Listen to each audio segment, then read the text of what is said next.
which I entitle Your Paths Drip with Rich Abundance.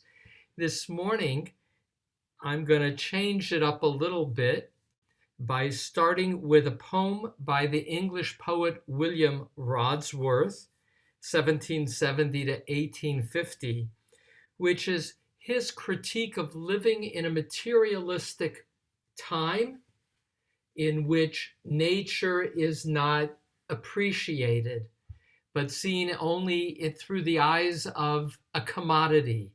And I do so because Psalm 65 is a psalm of contrasts, contrast between silence and speech, noise and song, Zion and the expansiveness of the world, justice and natural abundance, the national and the personal. So Psalm 65 in 14 verses has a lot of contrasts, but at its core, it's a celebration of God's creation. And in that regard, there's a universal dimension because God's the creator of all.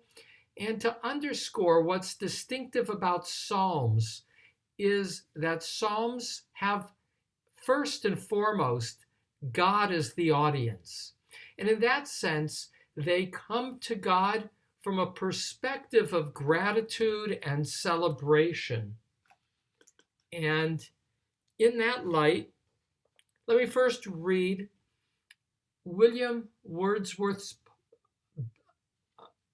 poem, a sonnet, "The World is Too Much with Us."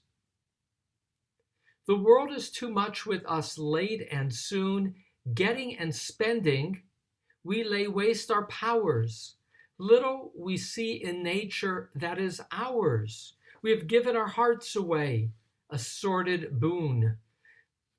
This sea that bears her bosom to the moon, the winds that will be howling at all hours, and are upgathered now like sleeping flowers. For this, for everything, we are out of tune. It moves us not. Great God, I'd rather be a pagan suckled in a creed outworn. So might I, standing on this pleasant lay, have glimpses that would make me less forlorn, have sight of Proteus rising from the sea, or hear old Triton blow his wreathed horn. And I'll add that the Greek god Triton, the old mythological figure, is the god who can soothe the howling sea waves. Because that image, Psalms coming, of course, much before Wordsworth, speak of God stilling the sounds of the ocean.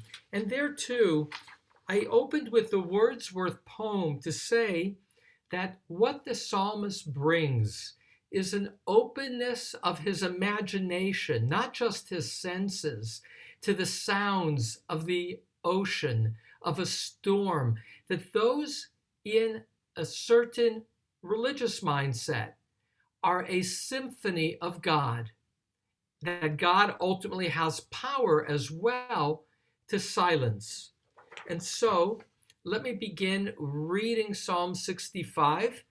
I'm going to pace it because, again, I have a book that I want to read from by Norman Fisher, who's a teacher of Zen Buddhism, who's translated many of the Psalms and through a Zen perspective. But first, let's start with with our sacred text, Psalm 65. Your paths drip with rich abundance. For the conductor, a psalm for David, a song. For you, silence is praise, God in Zion, and to you is paid a vow. Hearer of prayer, to you all flesh will come. Matters of wrongdoing overwhelm me. Our crimes, you forgive them. Happy is whom you choose to draw near to dwell in your courtyards. May we be sated with the goodness of your house, holiness of your sanctuary. With wondrous works of justice, answer us, God of our deliverance, confidence of all the ends of the earth and the far-flung sea, who sets mountains with strength, girded with might, who stills the roaring of the seas, the roaring of their waves, and the uproar of nations. And in awe of your signs are dwellers at the ends. From the outgoings of the morning and evening, you make them rejoice. You remember the earth and water her, greatly enriching her with the stream of God that is full of water. You prepare their grain, for surely you set it, saturating her furrows, smoothing her ridges, softening with showers her growth. You bless. You crown the year with your goodness, and your paths drip with rich abundance. They drip unto oases of the desert, and with joy are the hills enwrapped. Meadows are clothed with flocks, and valleys are covered with grain. They shout for joy, yes, they sing. And so a little bit of an analysis, and again, I'll keep an eye on the clock. There is no sense here in the opening of a historic moment per se.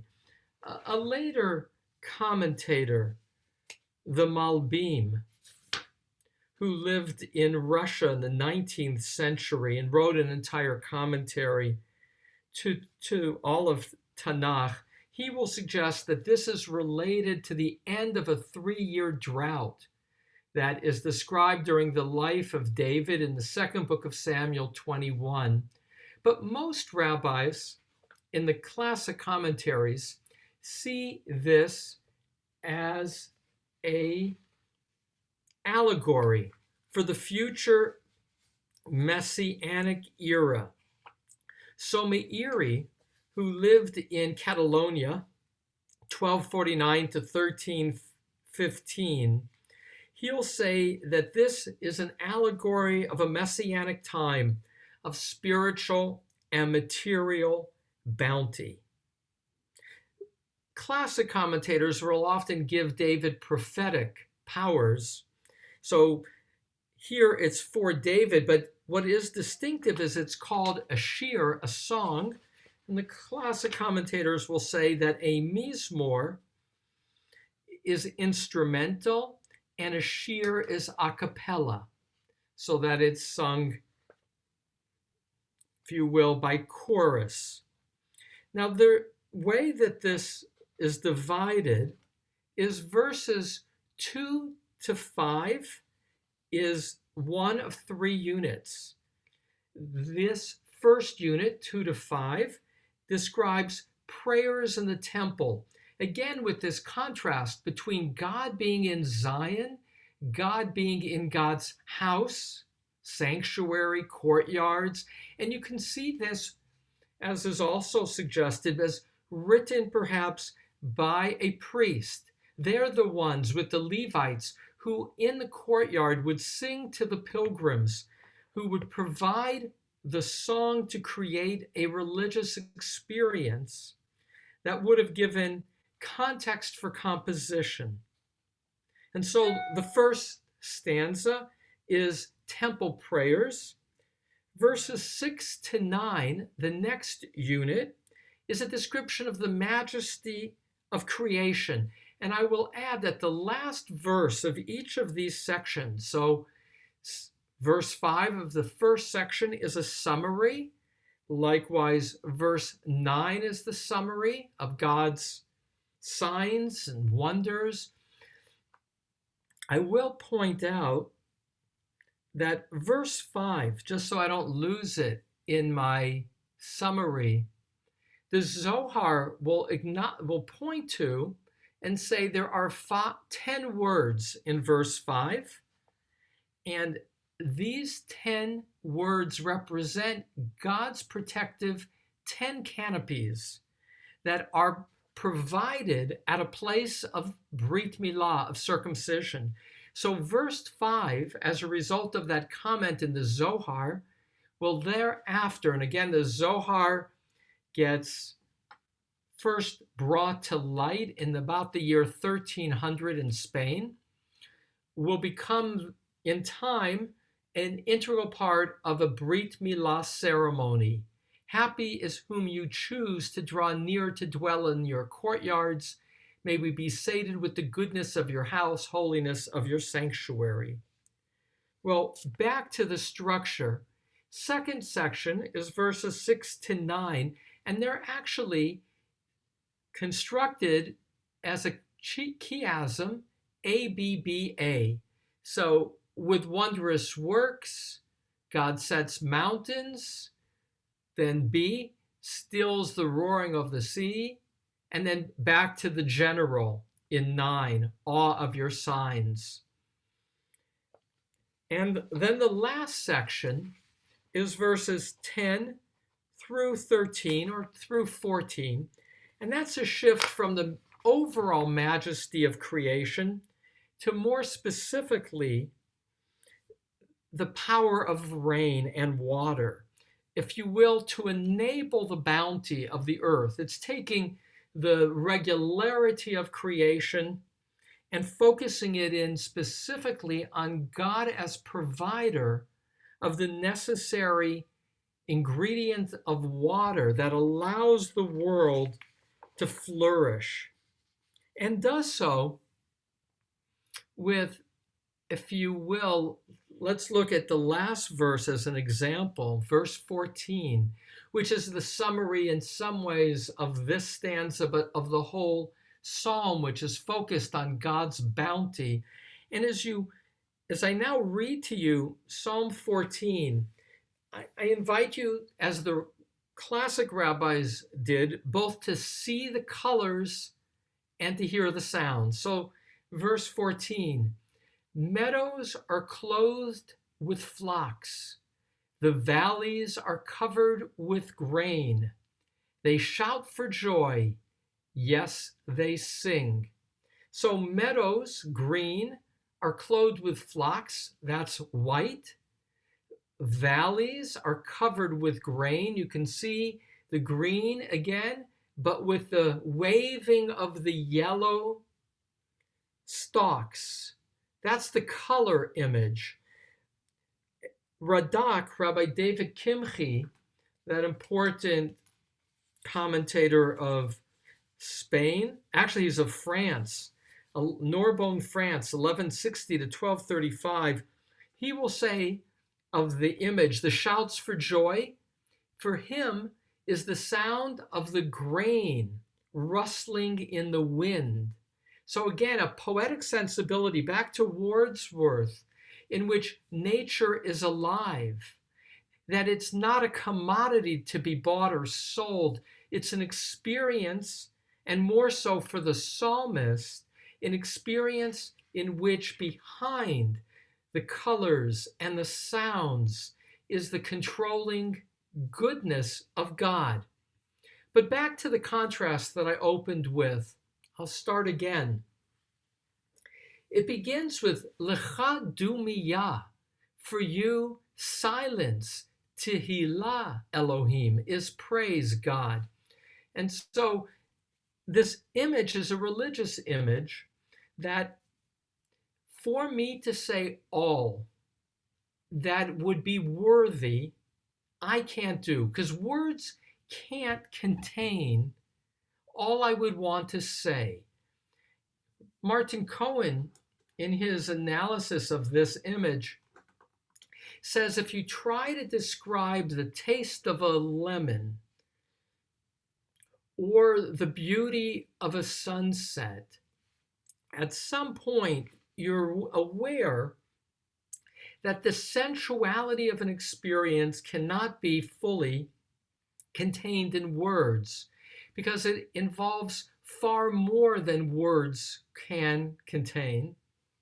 And so in wisdom literature, I once heard that so begins the I Ching, there are no words and then the words flow to describe the world. And so here to describe God and to describe God's majesty, the focus of this psalm, it begins with, "For you silence is praise." And that will be echoed in other ways later on. One other free association to silence, and that's, of course, Aaron after his sons are killed bringing an offering. We saw that a couple of days ago in a psalm, a reference to domam, silence. So again, there are times in which words are inadequate. And yet, back to contrast, God, who is beyond description, is now concretized by being identified with a particular place, namely Zion, and a particularly way of relating to God, which is the promise of sacrifices, vows. This again is the language of the priest, probably the author. God is the hearer of prayer, and there's a personal dimension as it opens, a constant referring to God in the second person as you who forgive. And it's not clear in verse 4 if the forgiveness is for something he did, that he feels on some level tainted.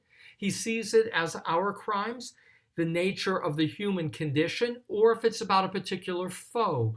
It's really in the background, but what's the contrast is the God who is of a bounty of forgiveness as the God who is the bounty of a world of greenery and harvest. And so again, there's the summary. Happy is whom you choose to draw near to dwell in your courtyards. May we be sated with the goodness of your house, holiness of your sanctuary. And now again, a contrast between verse 3, hearer of prayer, to you all flesh will come, universal God. You're the creator of all. Isaiah will say in 56:7, my house shall be a house of prayer for all peoples. So God here is simultaneously a universal God and yet a God of the house of Zion, of a particular people and a particular place, a tension. And now the second set, the majesty of creation, with wondrous works of justice. So it begins with justice. Again, this kind of commingling of God as moral agent and creator. Confidence of all the ends of the earth and the far-flung seas. So there's a quality of expansiveness that's the contrast to the God of Zion. This God of nature who sets mountains with strength, girded with might, who stills the roaring of the seas, back to Triton, the roaring of their waves and the uproar of nations. And again, a bit of a wordplay, but you hear it in Hebrew. Sha'on is roaring, and Hamon, Sha'on and Hamon, which I saw in a translation as uproar, and like that, roar and uproar, because be it the human or the expanse of creation, there's a sense of sound. But here too, a contrast between first silence and then praise, and now you get uproar, which means noise that will become transformed into song. And so this next stanza, again, is the majesty of creation. And then the last part, you get the watering. Verse 10. I will add that I like to count sometimes, as you know, what is the middle verse or middle phrase. And for me, if you take off again the introductory and you take out the sellas, the middle words are the uproar of nations, hamon le'umim. In Hebrew, that's the middle. So that this is about, again, this sense of noise, of sound, natural and physical, universal, and yet simultaneously in the context of the individual, of the priest.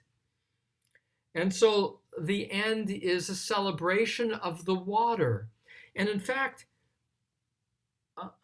is the celebration of water. And again, put in the back of your mind that water is also a metaphor for the rabbis of the flow of knowledge, the flow of Torah, as it says in Proverbs.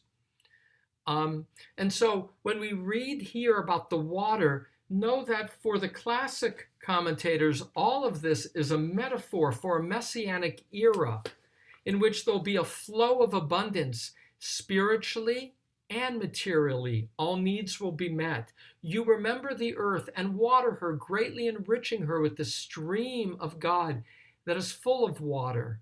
You prepare their grain, for surely you set it. Ki chen techineha is also understood by Radak as it is according to your plan. Saturating, verse 11, her furrows, smoothing her ridges, softening with showers her growth, you bless. Again, acknowledging God's active engagement with the enabling of abundance. You crown the year with your goodness. And here you get this beginning of an image of this anthropomorphic dimension in which nature has clothing, has a crown in time, so that all of God's creation has this human-like dimension. You crown the year with your goodness, and your paths drip with rich abundance. They drip unto oases of the desert, and joy are the hills enwrapped. Meadows are clothed with flocks, and valleys are covered with grain, and shout for joy. Yes, they sing. A closing metaphor, and again, I'm pacing myself to read to you another translation, and that is the 3 words to the end in Hebrew, which I translate as shout for joy. That's related to teruah, like the sound of the shofar, which is understood as a proclamation of God's glory, a shout for joy. But Steinsaltz, Rabbi Adin Steinsaltz, sees another root, and that's ro'eh, a friend, that they will become friends and sing. Back to a kind of a messianic image of how at the end of days, all peoples will be united in friendship, yitro'ahu, enwrapped in friendship is how he translates it. It also has the root, for some commentators, of ro'eh, which is a shepherd, and that everybody will be gathered together. And so I want to do something different, and that's one more translation before I open it up. I've had the privilege to meet Norman Fisher. He is a Zen practitioner, born Jewish, but became the head of the Zen Center in the San Francisco area. And his best friend, my friend, was Rabbi Alan Liu, who was also a Zen practitioner before he went to rabbinical school. And in the back of, this is a collection of 97 Psalms translated through a Zen perspective by Norman Fisher. So I could say a lot more about Norman, but I'm mindful of the time. Psalm 65 with Norman's translation. And I'm going to take off the text so that you just kind of listen for how he experiences Psalm 65. For you praise waits in Zion, vows pile up to be paid. All that lives readies to advance to you who hears these words. I am weary of the world's crookedness and my own confusions. You will straighten and correct it with forgiveness, wiping woes away. Happy are those you choose who approach you and dwell in your house, who are satisfied with that happiness, the holiness of your house. Terrific deeds of rightness are your answer to our words. You who are the confidence of rock and sea, the faithfulness of mountains, their might and majesty, who guides the roaring of the seas, the pounding of the towering waves, the tumultuous fortunes of nations. Those who dwell in the outermost lands are awed by your daily wonders, the dawning of the morning and the fading of the evening. They rejoice in as your body's calling. Your thought of earth is the gathering of her waters, the enriching of her soils.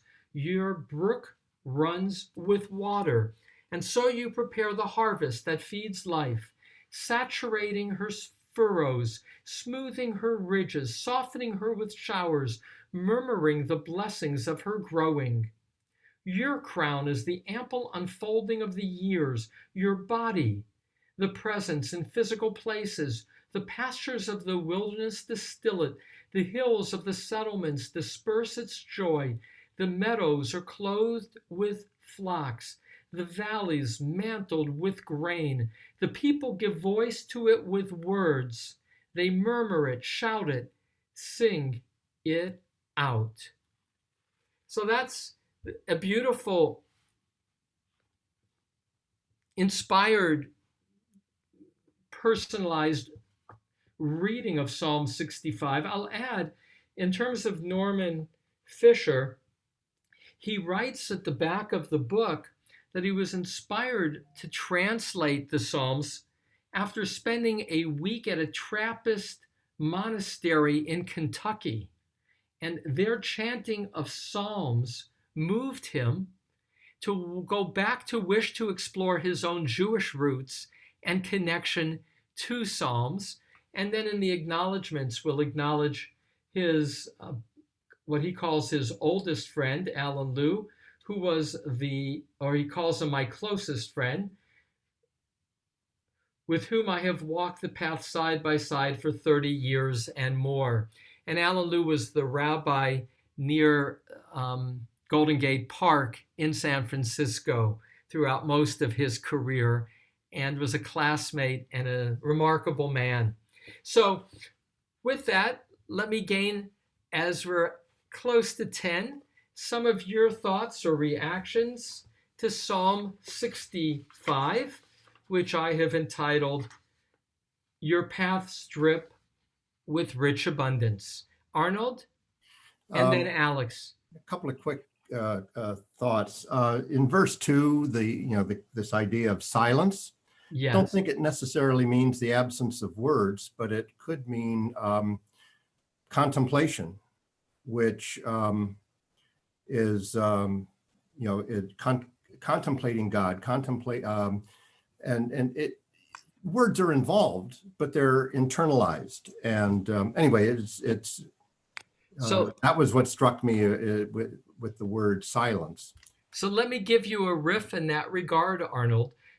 Moses Maimonides, Rambam, Spain to Egypt, 1135 to 1204, writes the Encyclopedia of Jewish Law, the Mishnah Torah, in which he says regarding sacrifices, that sacrifices were a necessary vehicle for people who lived in a time in which everybody worshiped God by bringing presents. And he adds it was a concession to the Jews leaving Egypt because that's the only way they had seen worship is through sacrifices. But he adds, it would be like somebody saying to us, praise God, but don't use words, suggesting that to be in the presence of God without words was even a higher quality of communion, of praise, of worship than words. He suggested that words too, not unlike sacrifices of old, are a vehicle that is limited by a cultural need and provided because of a cultural need. So that's just a building on your insight, Arnold, that silence doesn't mean nothingness. It means that that's a quality of worship. Alex, you have to unmute. There you go. looking at verse 4, divrei onu, could it also be translated of wrongful words have overwhelmed me? Absolutely. Yes. Keep going. The answer is yes, but keep going. And what the psalmist is talking about at this moment is that I can't speak. I can't speak. Wrongful words of overwhelm me. I Yeah. can only act. I could fulfill a vow. I could, you could draw. I could come into your courtyards, but I Yeah. can't speak. I can only worship you in silence. So that's possible. And to give support to Alex's suggestion, first to know in Hebrew that the word devar, dibur, can either be a word or an act or a object. So that's to say, how that gets played out is that words have physical impact. They are like things. They're not just air. And the choice of verse 4 can either be matters of wrongdoing or words of wrongdoing. If it was words, then it's linked to verses 2 and 3, because verses 2 and 3 deal with silence and hearing. But the second half of verse 4 deals with crimes, which is, and the verse 5 deals with bringing offerings on some level in terms of drawing near. The karev, the third word in verse 5, is to draw near, is the same root as karban, an offering or a sacrifice. And so what's really poetically sophisticated is to say that this comes right as a turning point where it can either be words linking to what came before, or it can be matters, acts, which would link to what comes after. And in that sense is a bit of a hinge. And I continue to marvel and value these hinge points or these double entendres that are built into the artistry of a well-crafted poem to God. See also, Hal? there's a contrast and continuity with the previous psalm yesterday, where words are hateful arrows who are deadly in the mouths of liars, and here in the contrast of the beauty of silence. That was a question that I think Richard had asked a couple sessions ago about how are the Psalms organized? Yes. Is there a flow to them? And it's that the rabbis clearly had a choice of how this is actually before the rabbis, in terms of when the Bible got put together. The word rabbi is only appearing in the 1st century before the Common Era, and Psalms is put together probably 700 in terms of the editing process before the Common Era, 6th, 7th century. But in some, there is an order, and I like that emphasis that Hal has made between Psalm 64 about words as weapons and Psalm 65 in terms of there are ultimately no words on the positive side to describe God, and yet there's this kind of spiritual paradox where then the words flow and begin because of a human need to put into words our experiences. And we do so, which is the nature of prayer, both because to put a powerful experience into words helps give it a container to the experience, to look at the experience, to own an experience, and later to evoke that experience by rereading. Can I share an image? Yes. Who's Sarah? Go ahead, Sarah. The whole image, the the image that I get, the image that I get is of waves crashing on the beach, where you have the roar of the water crashing on the beach, and then there's a little brief second in time where it's silent, and then there's the uproar where the water goes back out. So to me, the silence is in that image between the going in and the going out, and the roar and the uproar. So what I like about your focusing again, that's on verse 8. And again, some of the rabbis, you have some of that in verse 14 as well, which is to hear in the flow of natural sounds a melody, a song. And we all know that in any musical composition, it's the silences between notes that gives a distinctive feel to how a composition is played. And so silence is the pacing of, and clearly that is, the roaring of the seas, the roaring of the waves, and the uproar of nations has that element of silence between the sounds of the waves. I'll also just underscore again in verse 8, this commingling, though, of the sounds of the ocean with the sounds of the nations. And again, that's what's distinctive about Psalms. Now I'm pulling it together, is that Psalms are written to God, who's the creator in the mindset of the religious monotheist. And God as creator has these paradoxes of being in a place of worship and transcending any place, of being worshiped with words and ultimately beyond all words, and praise being in silence. God who is concerned about justice, a moral presence in the world, who forgives wrongdoing as part of a moral process. Because if there is no forgiveness, then there's no possibility of change.